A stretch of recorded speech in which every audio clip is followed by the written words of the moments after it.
Aloha Nui, Patriots, it's Shariraye with the verse of the day. October 9th.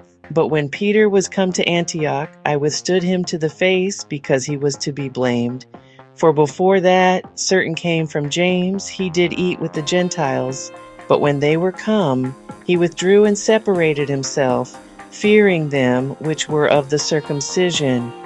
And the other Jews dissembled likewise with him, insomuch that Barnabas also was carried away with their dissimulation. Galatians 2, verses 11 through 13. What had Peter here done that was so wrong? Due to what Christ did at the cross, the Mosaic legislation had been fulfilled and set aside. In fact, the Lord had given Peter a vision showing him all of this while he was at the home of Simon the tanner, after which Peter was willing to go to the home of Cornelius, a Gentile, and preach the gospel to him and his house. Acts chapter 10. So when Peter came to the church at Antioch, he acknowledged no difference between Gentiles and Jews regarding the gospel, which is the way he should have conducted himself. But certain Jewish preachers had come from Jerusalem, actually sent by James, who, even though they are not identified, evidently were men of distinction. These individuals saw Peter eating with the Gentiles, which was opposed by Mosaic law. They contended that he was going against Levitical legislation. They brought pressure to bear upon Peter, and he discontinued his practice of eating with the Gentiles.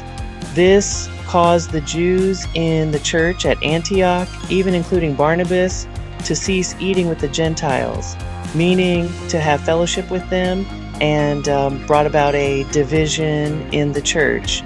Peter, being the senior apostle, was the leader in this. Paul, therefore, in resisting Peter, thus showed that he not only refused to take orders from the Jerusalem apostles, whoever these might have been, but on the other hand felt that his apostolic position gave him the right to stand openly against them in matters of wrong conduct, which it most definitely did. Even though Peter was older than Paul, Paul felt he had no choice.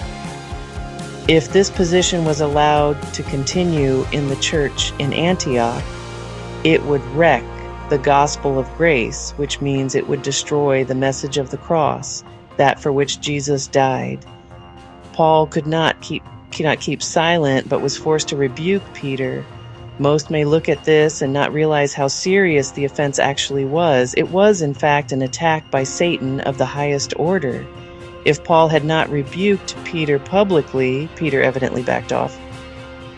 The entire message of grace could have been compromised, and most likely would have been.